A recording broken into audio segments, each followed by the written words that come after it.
So the question that we have to answer at some point is how do we walk in truth? How do we walk in love? How do we love people? That's I mean, we understand that that's something that Christ tells his people to do, to love one another. That's a new commandment he gives to you.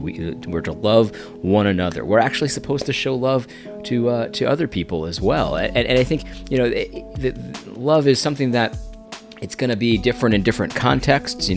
How you love somebody, we have to understand that how you love your wife, for example, is going to be different than how you love your neighbor, how you love your friend, how you love your constituents, how you love your workers, how you love your slaves, things like that, how you love your masters. It's going to be different, but there's one standard for love, right?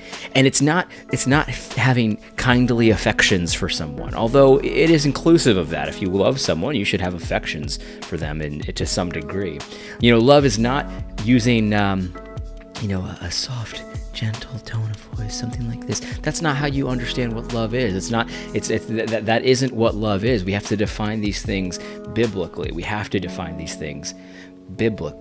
Love is not even using a plethora of heart emojis. Like if you put on your Facebook, your Twitter handle, you put your name and then you put a little heart next to it. That doesn't change anything about you. That doesn't make you more loving. It doesn't make you less loving. It's completely meaningless. You can put heart emojis in all of your tweets, and it has nothing to do with whether that tweet was loving or not. You can use the word beloved all you want. People do this all the time. Oh, beloved this, beloved that, and it's supposed to, I'm supposed to think that that's somehow makes it loving. That's not the definition of loving. Look, there's nothing wrong with the word beloved, right? There's nothing wrong with heart emojis, as effeminate as I think they are.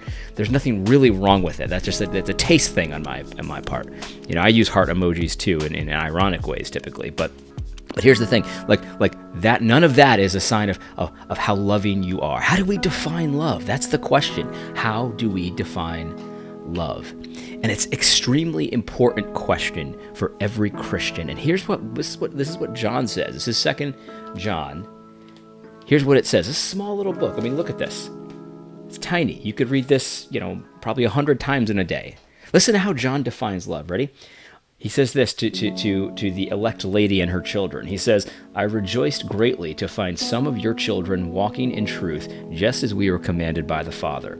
And now I ask you, dear lady, not as though I were writing you a new commandment, but the one we have had from the beginning, that we love one another. That's what I just said, that we love one another. And listen to how he defines love. Ready? And this is love, that we walk according to his commandments. This is the commandment, just as you have heard from the beginning, so that you should walk in it.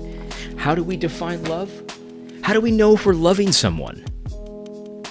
It's not the feelings. Your feelings can manipulate you. Your feelings can betray you. Their emotional states can betray you. How do you know you're loving someone? It's not what seems right to you. It's not what seems like the most loving thing to you. No, that's not how you know. How do you know you're loving people? If you're obeying the commandments of God. There's 10 of them. There's 10 commandments, and we have applications of those commandments in many different ways that we see in the Old Testament and the New Testament. How do you know you're loving someone? Well, are you obeying the commandments? That's how you know.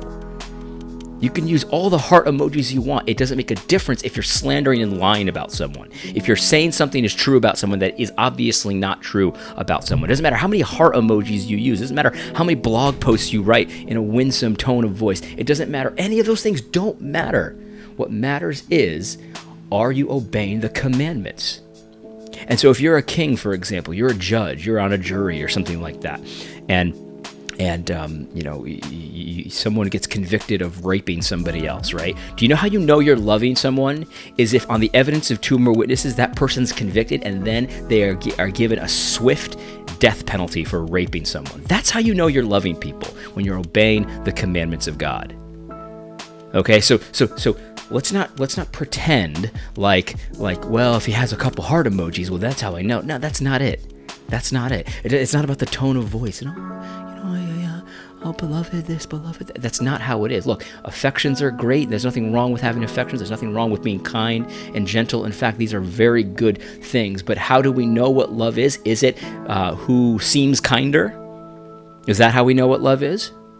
Is it who is the most gentle person? Is that how we know what love is? Look, your emotions on who's the most kind and gentle can deceive you. It's very easy to be deceived by emotions, by thinking someone is saying smooth, buttery sounding things, gentle things, but really they're just war in their hearts. It's vicious. I see this all the time with people on Twitter. They've got kindly ways of saying the most vicious things you could possibly imagine, the worst slanders, the most evil lies. They have nice, kindly ways to overturn the law of God, and by definition, that is hate. If you're not following the commandments of God in every area of your life where you have authority, then you hate your brother. You don't love them, no matter how many heart emojis you use. And so, listen, when we're talking about love, we better be talking about the commandments of God, because that's how we know what love is.